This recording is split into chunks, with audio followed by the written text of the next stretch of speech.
prices. There's no state where the lowest available gas price is under 401. So, Yep. And what are our thoughts around this notion that apparently we've got a U.S. indictment of the former Cuban president, Raul Castro, which I believe is the brother of Fidel. And so the Justice Department has charged Raul Castro as Trump is escalating pressure campaign against Cuba. So apparently got an indictment against the so former Raul U.S. Castro was 94 years old. I don't know when the last time he was in power. It's been a And while. are we really going to go in and do military action against one more country in the middle of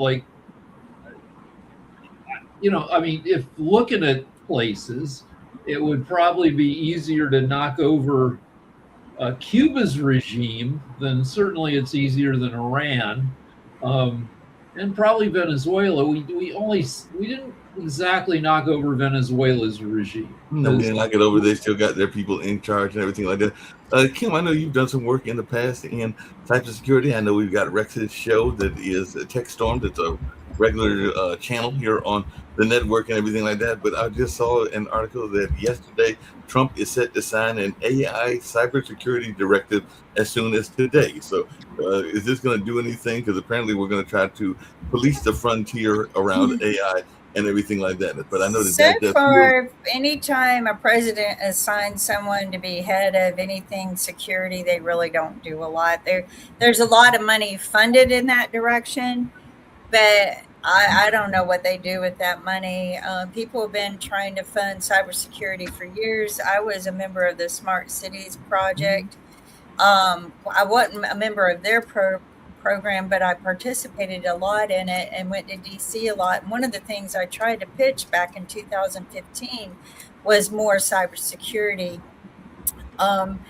He did have someone head of cybersecurity, or they did, but he's no longer there. I guess Trump gets rid of a lot of people and then goes, "Oops, I shouldn't have done that." But the cybersecurity initiatives go beyond what a person at that level can comprehend. They're more of a CEO that really doesn't understand what's going on.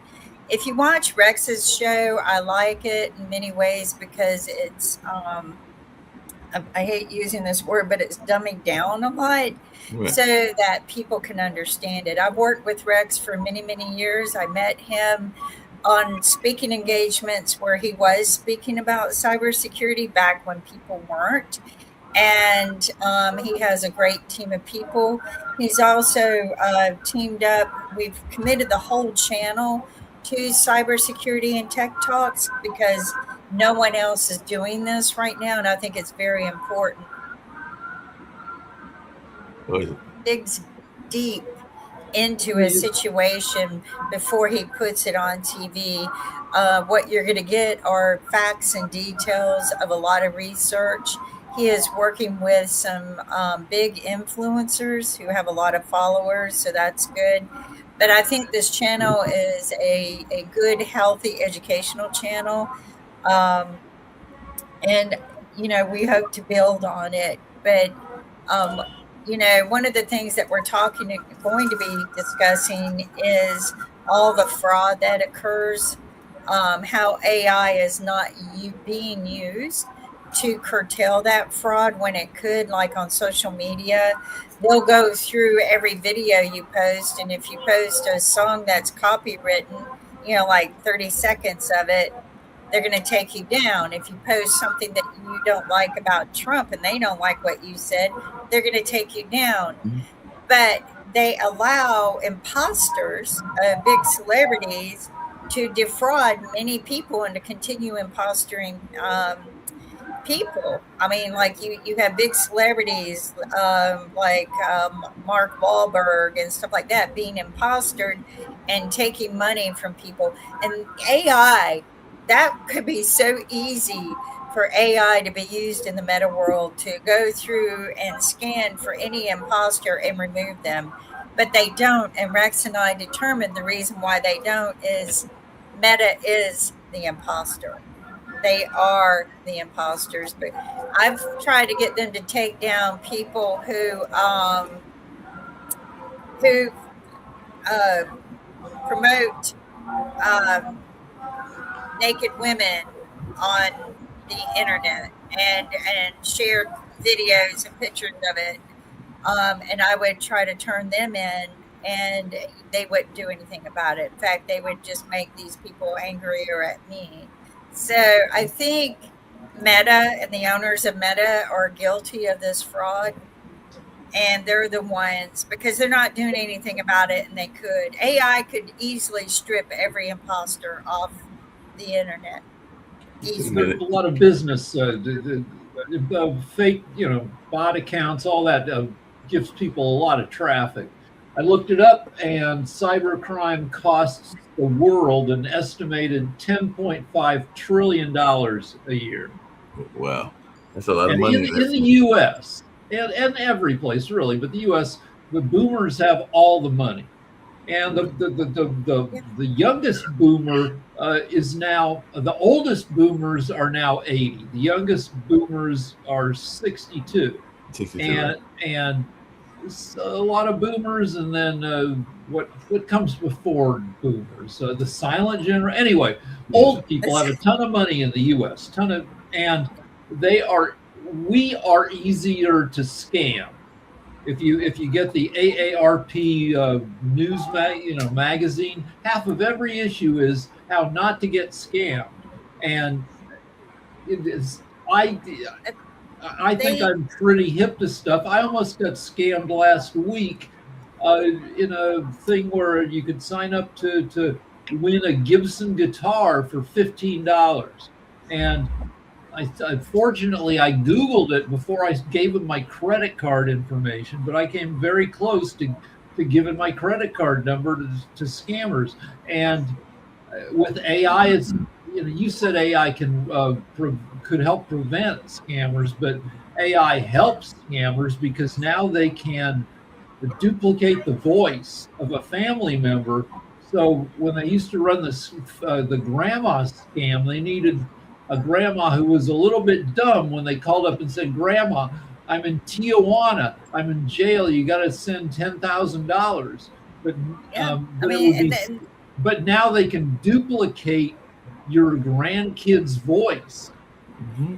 Well, also they can pretend that they are the celebrity, and with video and voice, and they can just talk to you, visually talk to you. And I had someone unfortunately who was scammed by one, and it was a good scam. Like, they knew exactly, but the AI they used was phenomenal. I have to admit, I would have believed it. So here's how it works. It's called fattening the pig and then slaughtering the pig. So you've got a cell phone, and say you're a boomer like me, and a message comes through, and it says, "Hey Nancy, sorry to have missed you. I'll be blah, blah, blah, blah, blah." And then like a certain percentage of people will be conscientious enough to say, "Not Nancy. I'm da-da-da," and you have the wrong number. And then that person says, "Oh, sorry." And then you start talking or texting back and forth. And then over time, you get to be friends. And in some cases, some of the scam is that the person who texted you is a celebrity, like you said, Mark Wahlberg, and you get to be friends over a period of a couple months. That's fattening the pig.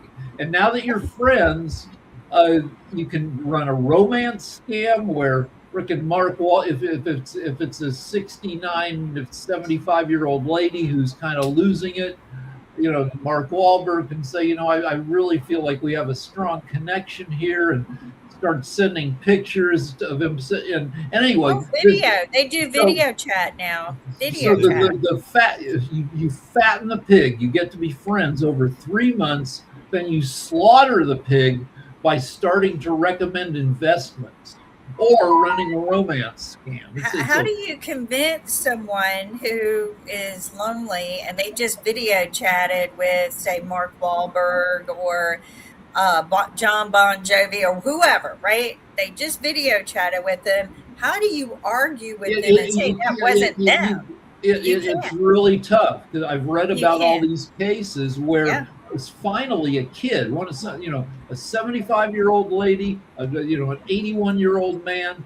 Their kids who are in their 50s find out this is going on. Why is my mom or dad's bank account going down by tens of thousands of dollars? They find it out about this, and then they confront the boomer, and they say this is bullshit. That's not Mark Wahlberg, and it's very hard to turn It's somebody very around. hard, and we busted one of the scammers. We traced him all the way down to Alabama. I thought for sure it'd be out of the country. Everyone blames Russia, but quite honestly, South Africa has a high number of scammers there, but places that they have nothing else to lose, right? So, but the one in Alabama, she was pretending to be a bunch of male. So she was good. She was very good. Did she get And arrested? Were you able to get her prosecuted? no, because she was across state lines and we were working with the police and the FBI didn't think it was a big enough deal, I guess. But we did trace it. She had 4 bank accounts that she was funneling at least $40,000 per bank account a month in, and nothing happened to her. And this happens to a lot of the internet scams and a lot of internet crime is you can catch them, but prosecuting them is a different story. Well, a lot of them are in, I have some. Hold on one sec. Let me give you People in numbers. prison do it. American adults age 60 and older lose an estimated $8 billion to $81 billion annually to cybercrime and online fraud, losing an average, according to the FBI, of $38,500 for every victim.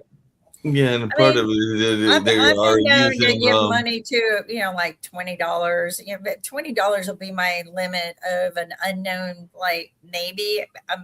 And I'll research it a little bit, maybe Google and make sure they're legit online. But still, anybody can fake anything. Right. And there they are. Another big fraud thing is going back to the mail fraud now. And I've been getting all kinds of letters in the mail that look very legitimately like my mortgage company, same company name, same letterhead. And, they go, oh, we can do this, this, and this. And they have all the details of my mortgage on there. So I look down and I read the number and I go, you know what? Before I dial that number, I'm going to dial the number online. And I call them and I ask them, is this you? And they go, no, we haven't sent out any advertising letters. But do you think that they file a claim against these people? No. And so I took that letter and I gave it to the police department. Nobody's done anything about it. So a lot of it is the call center is continue because the law enforcement, and these would be easy bust. They would be easy to bust these people. But Kim, how easy are they to bust when a lot of these call centers and a lot of these scam centers aren't even, as you just said, in the country and everything like that? So that's part of the case and everything like that. But the letters that I've been getting would be easy to bust. They're coming from inside the country. The letters are. A lot of the transfer of money goes to different countries. Yes. I was shocked. This woman was working out of Alabama with 4 bank accounts in Alabama. I was shocked. I mean, this woman had it down and she knew nothing was going to happen to her. So, right. There's a lot of people that got these different bank accounts and these different ways of scamming folks, unfortunately, and everything like that. So, yeah, but some of them are in other countries, in other places and everything like that. But so it's definitely not all in Russia. It's not all in Russia. It's right. not all. I'm just trying to tell people that's not where the biggest scams are. The scammer who was sending you false letters from your mortgage company, they didn't hack you. They likely paid for somebody else to have hacked you. I just pulled up a thing called the Dark Web Price Guide. If you're a scammer, how much does it cost to buy randos information? so you can see if you can scam them. So if you want a copy of somebody's driver's license, it'll cost you about $100.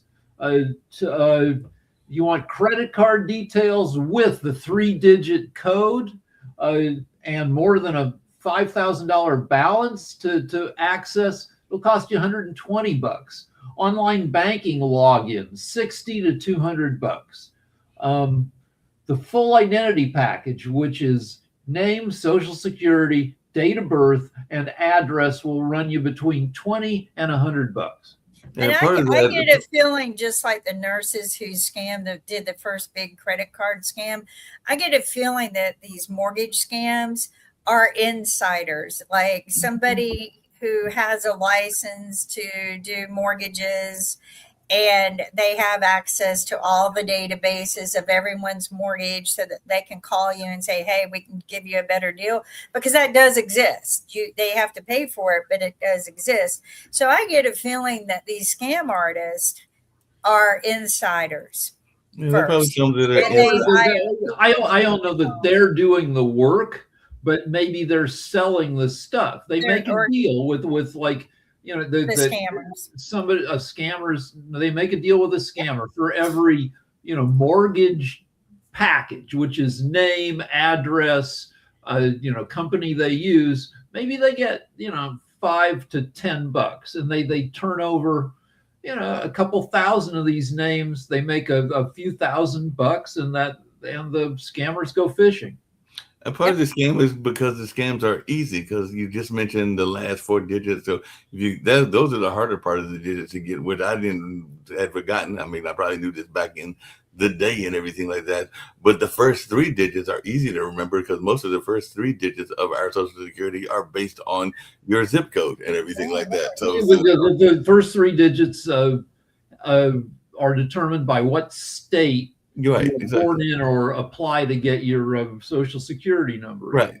And you indicated maybe it's more granular than that each state has like a 10-digit span, and right, where you are in those digits all, you know, is more, you know, belong to an area of the state. Right. There's so much complicated by our ID and data. Now they want more, just so that you can vote. And I think that we don't need any more. Jatovi, you're the youngest one here. What are we missing here in talking about scams? I mean, there are tons of scams that are out there, from internet scams to email scams to everything that's out there. That he was attracted to her ambition. So truthfully, even with audio in the background right now, sorry about that. No, it's okay. But truthfully, anybody can fall for scams. The flat Earth theory is a scam. There are many beauty products that are a scam. These same things dealing with the when COVID hit and people were coming up with random ideas to clear COVID. There were a bunch of scams there. Dr. Sebi put out scams.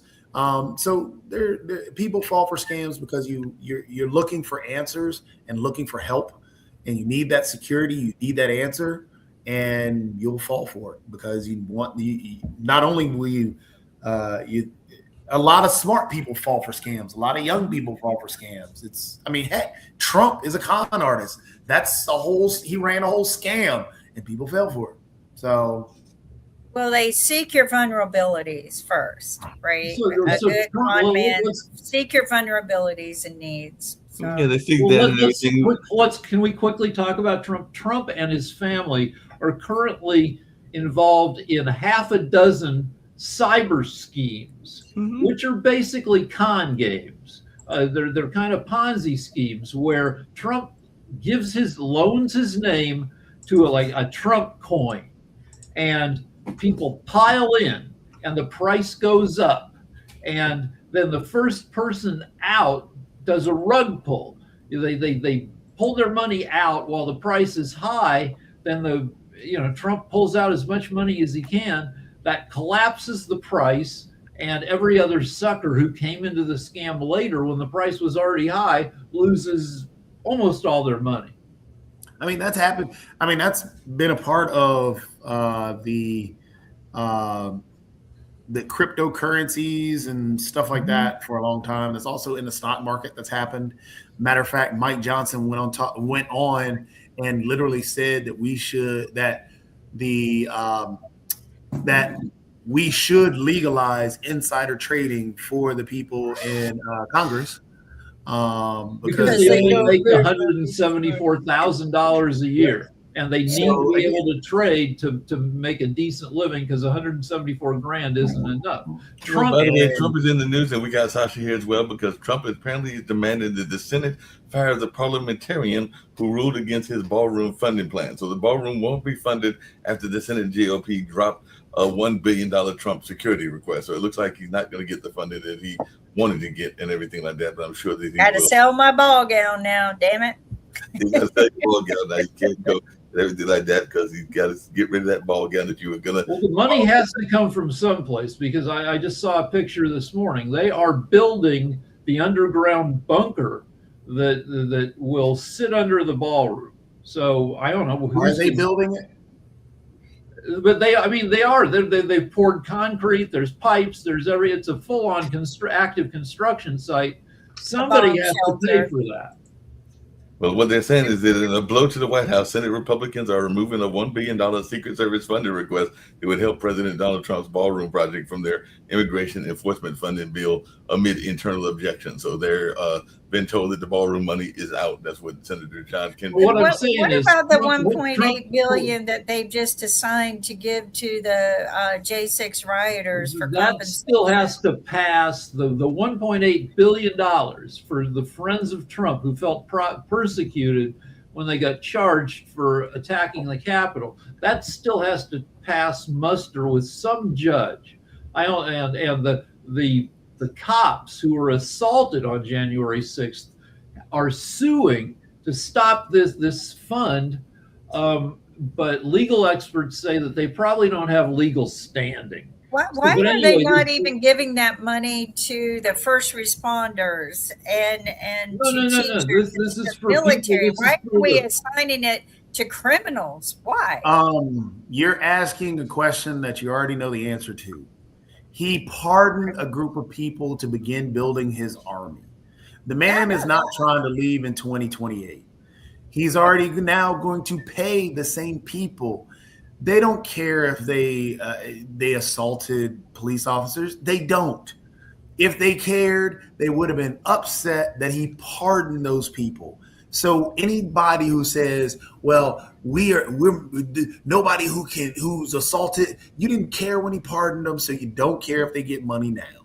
So he's paying these people because they committed crimes in his name. That is what any mobster does. He's building his own army. Well, he also doesn't want them to turn on him with all the other things that he's doing, because some of them, if they do truly start learning and seeing and opening their eyes, they're going to realize he's a pedophile, and some of them are going to turn against him for that. So can we talk about the war for a second? So real quick though, Iran has announced that. Real quick though, before we jump to that, because actually we can hit on that because of the drones. They're talking about 6 months out and they're back full. But either way, you guys have watched The Godfather. Everybody here has seen the movie The Godfather. Yeah, in The Godfather, they did not care what they did. They didn't care who they killed. They didn't care who they slept with. They weren't going to turn on them as long as they were paying them. Yeah. That's true, they will but do I've never seen that. Everything because they're getting paid and they have power, and that money and that power brings that respect that they want. So he's paying his people in 2028. And honestly, this election here, they're going to have people at these different election polling sites to make sure that people don't vote for particular people. They floated that idea already. Now they're going to pay those people to be there.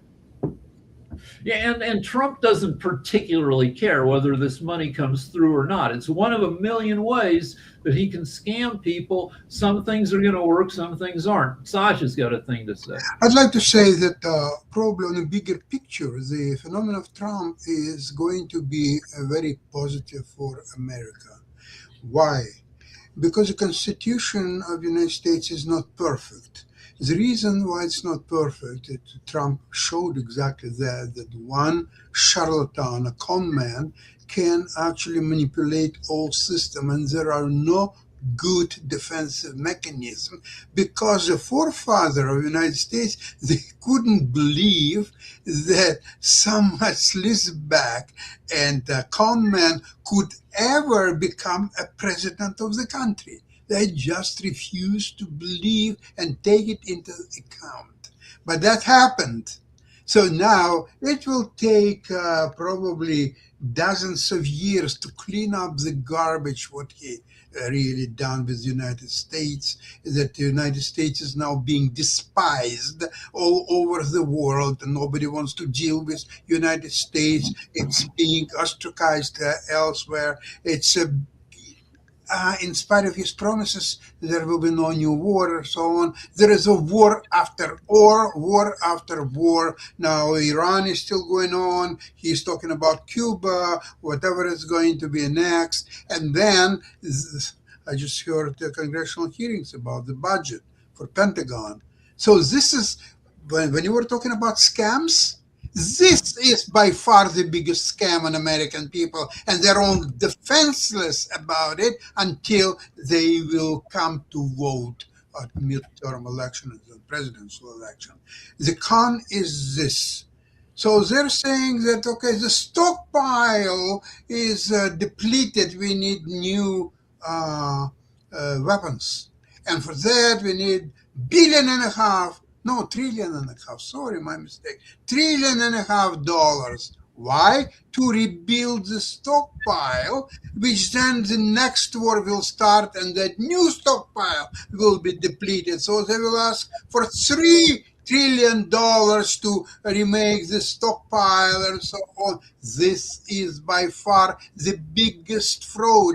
Because, for example, Ukraine, for a fraction of that money, probably for 1% of this money, they could build incredible army of drones, and they could deal with almost any country who would attack Ukraine or United States, for that matter, too. So, but they don't want to do it because there is no money to be made on drones. They're cheap. They don't need it. They made $1.5 trillion.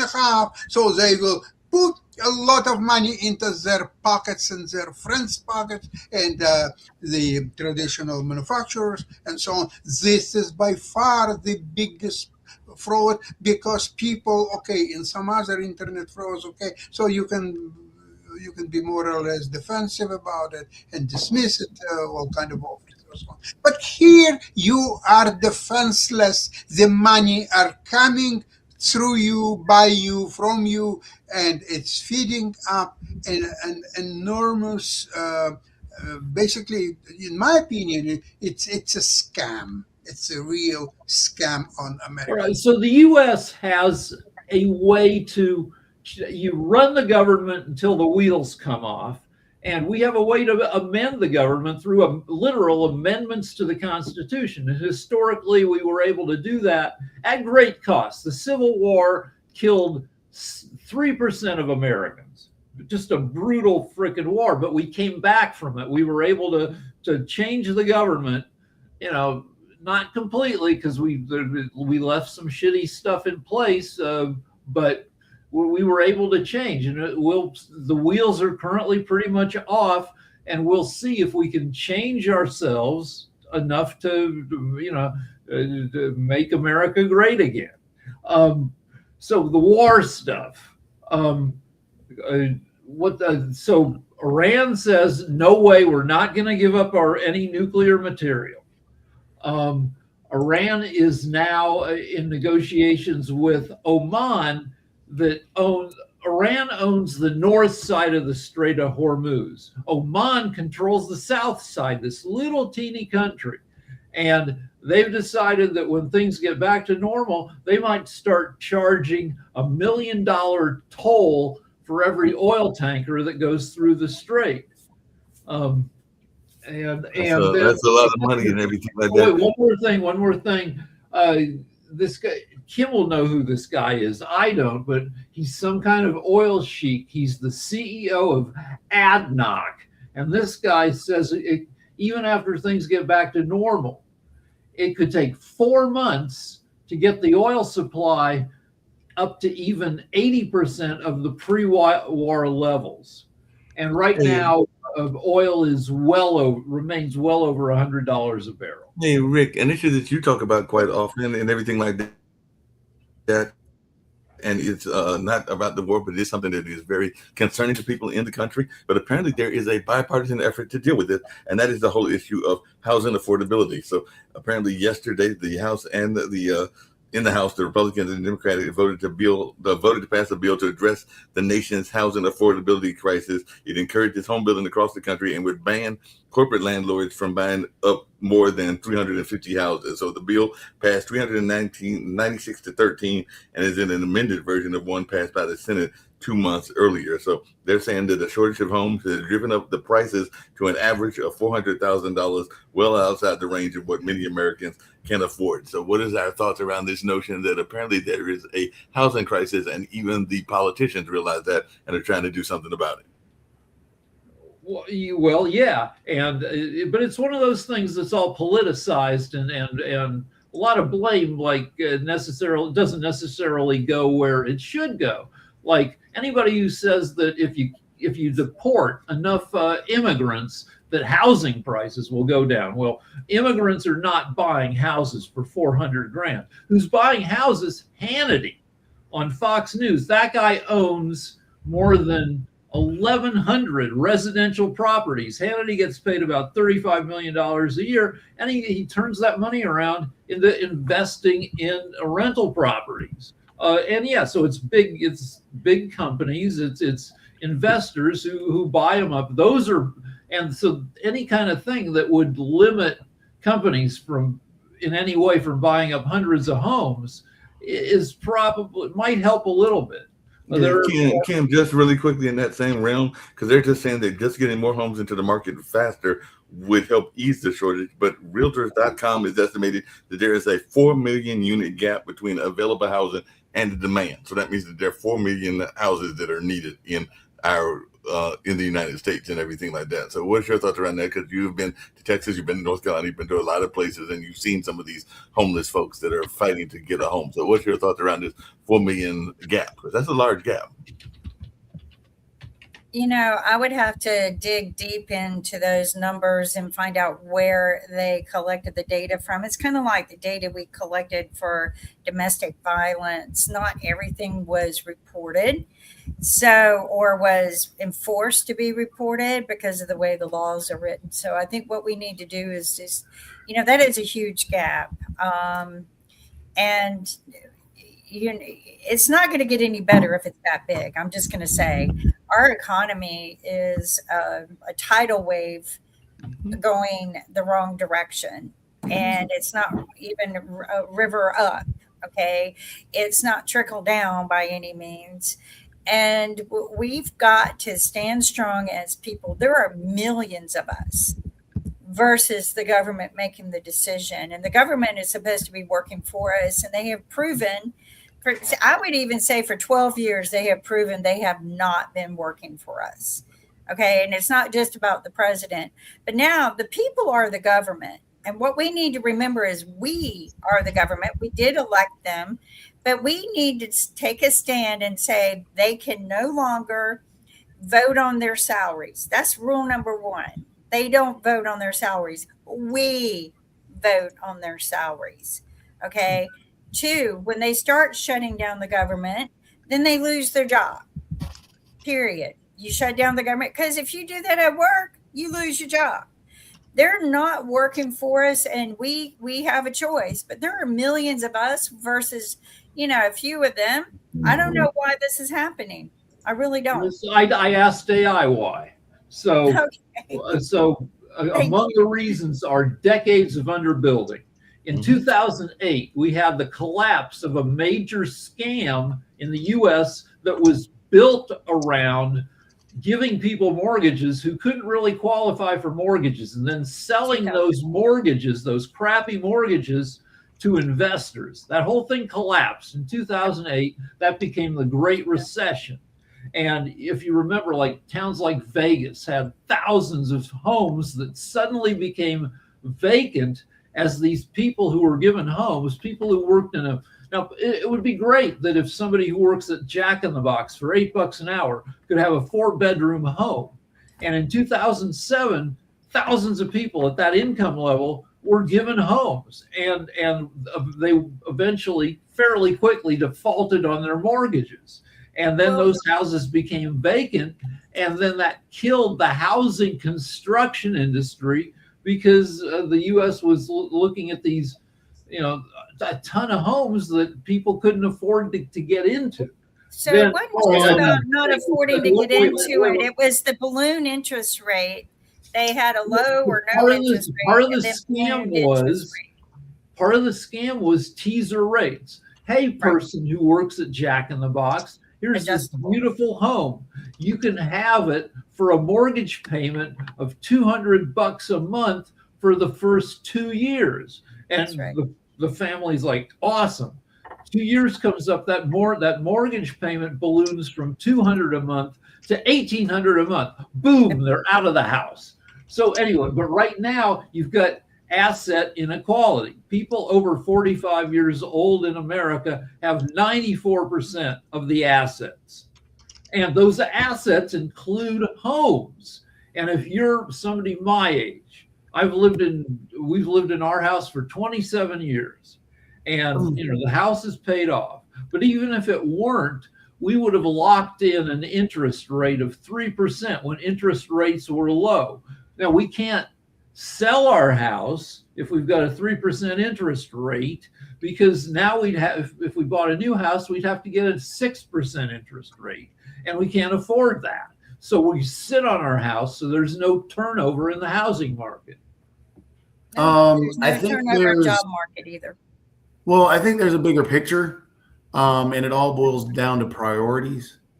If you think about it, Rick, you got your computer ready. How many homeless are in Detroit? Okay. I can tell you how many in LA, 72,000. Okay, but we'll start with Detroit. This is going to be a fun one. Isn't that where they were supposed to build manufacturing facilities? On any given night, there are between 1,500 and 1,800 people having literal homelessness in Detroit. That is, they're sleeping outside. So how many car factories closed down in Detroit? Let's see.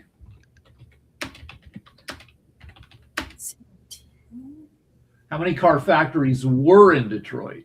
So that's there are currently 3 active vehicle plants operating within Detroit city limits. During the early 1900s, more than 125 different car companies operated out of Detroit. Motor City.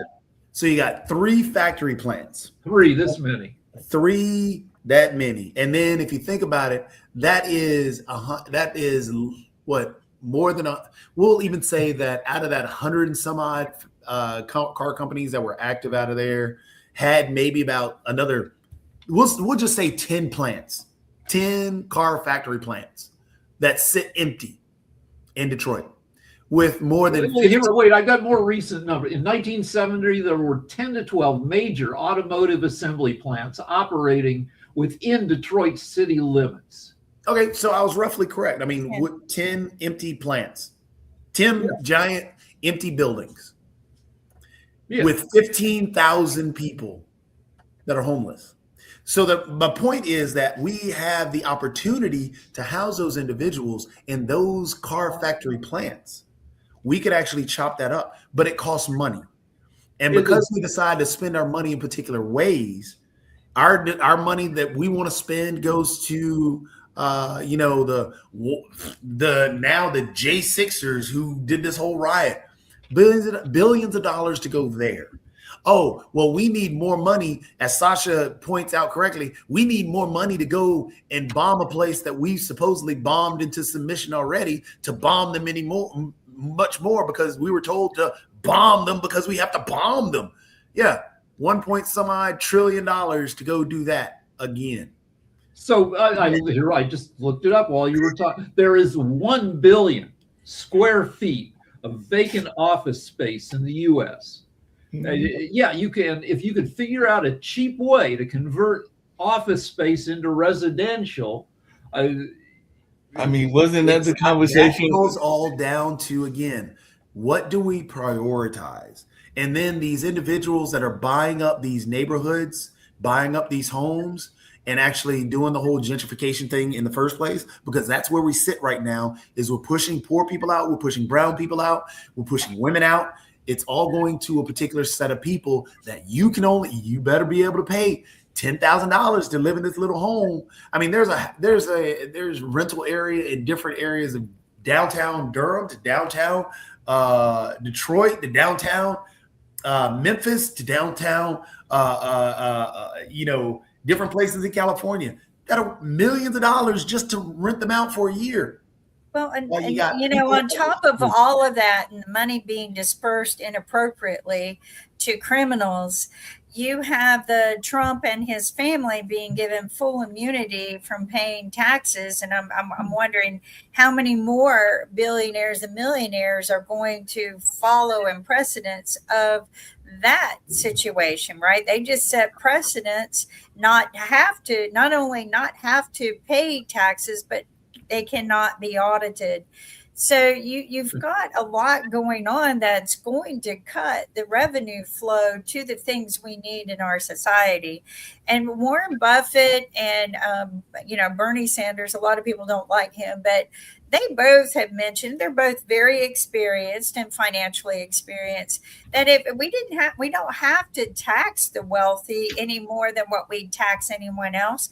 But if we did tax them and hold their toes to it, the debt would be wiped clean. Debt would be wiped clean. The thing is, we are supposed to be dealing with a progressive tax rate. We don't deal with that because many in that upper echelon are able to use loopholes that nobody else can use. And when you're looking at unrealized capital gains, you're not taxing those, even though that they can buy homes and get money off of those unrealized capital gains. So therefore, you're taxing somebody who gets a paycheck, but you're not taxing and they use that money in that paycheck to buy their homes. But somebody who has unrealized capital gains, they don't get taxed on that. But they can buy mansions and $1 million homes with those. So that in itself is a problem. There are many loopholes again. And when we're talking about taxes, also, if you look at one thing Jeff Bezos said in an interview, I think it was this week, where he talked about, well, you can tax me more, but it's not going to help out the teacher. Yes, it will. Yes, it legitimately will. Well, the thing is we can tax them more on the upfront. The thing is when they file their taxes or their accountants do it for them, they get all their money back. This is the thing I keep telling people. It's not that they don't pay taxes. Okay. But it's illegal not to. And I mean, if some of them are doing it, whatever, but you pay taxes, but it's your tax deductions and the cuts that you get back when you file. That they totally misuse their rights to, or maybe they don't. Maybe they are perfectly legal doing what they're doing because the law says it is. But they the IRS is broken. It's totally underfunded. So if you're a billionaire, you have your lawyer, you have your accountant. File this return that plays a lot of games. Then your accountant's like, we'll try it, we'll see. And then maybe you get a letter from the IRS saying, what the heck is this? And then you say, well, it's this. And you go back and forth for months. And then maybe the IRS, maybe you're unlucky enough that the IRS is like, we don't think that's right, and we're going to take you to court. Well, then you go to court, and it takes you. And meanwhile, you get to keep your money. But they don't audit millionaires and billionaires. They really don't. I mean, unless they are going after somebody criminally, they don't have the staff to. That's why. Well, but they have the staff to audit millions and millions of middle class who have no money to fight the legal battle against an audit. Well, they don't So they really have a staff. They They don't do. really. They They don't have the really. resources. What they have is, because I've been around. What they do. They have the staff enough to write enough code that when something is hinky on your return, you get a computer generated letter and it says, "Can you please explain this?" And then you do. You write it, and you either say, "Well, this is what I was thinking." Then you get another letter back. Maybe at some point a person reads the letter, but mostly it's all computer generated. And then you send in a document, and it's. But they go after people who simple can't math. fight. But the problem is it's simple mathematics. If, for example, right now, if we're IRS employees and we have till tomorrow to get through 100 tax returns, and 10 of those tax returns take 4 hours to go through, we're not going through those 10 that take 4 hours a piece to go through. That needs more. That means we need more staff to cut down the time on the ones that take the 4 hours to go through. So therefore, we're going through those 90 that only take maybe about 30 minutes. It is just a mathematical equation that is a fact. We don't have enough staff to go through the billionaires and trillionaires now, but to go through their tax. There's only 1 I've trillion. been through the audit. Right. So and here's they what take here's what days, here's not what IRS hours. They says. take Here's what AI says. Morale at the IRS is broadly described as severely low and deteriorating, driven by massive federal workforce downsizing, abrupt layoffs of probationary employees, leadership turnover, and intense micromanagement.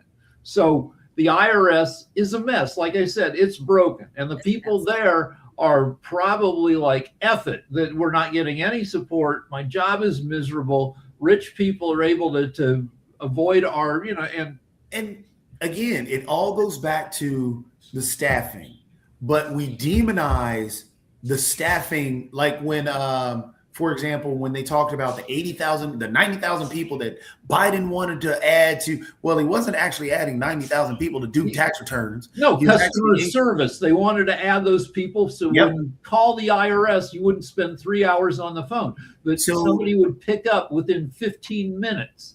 Exactly. And that's the thing, is we have to realize that because we have 330 plus million people, and we still do have a particular number of millionaires, and we do have a small set of billionaires, to be able to do their tax returns in that particular time allotted that they are given, we do have to increase the staffing to be able to handle that. If we're going to be able to effectively hold their feet to the fire, we need that IRS to be actually fully staffed and actually It's not going to happen as long as in our last minute, I want to go back to the housing shortage. So I looked up Canada to see if it's as bad where Sasha is. Yeah, there's a huge housing shortage in Canada too.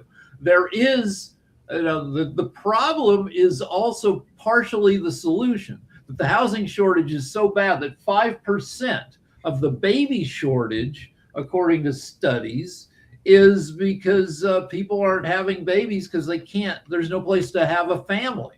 They can't afford a house, so they're having fewer babies. So 18 years from now, when those babies who don't exist don't grow up to look for housing, the housing market might get slightly better because there are fewer people looking for housing. Might get better over an 18-year period and everything like that. I didn't get to it, but we'll maybe get to it in world politics at 5 o'clock before the Coco McMillan show and everything like that. But we did lose a liberal advocate who passed away this evening, and maybe Rick will have some thoughts around him on the 5 o'clock show, and that was Barney Franks and everything like that. So on that note, we're getting ready to get on out of here, and we'll have more news at 5 o'clock and other shows during the course of the day.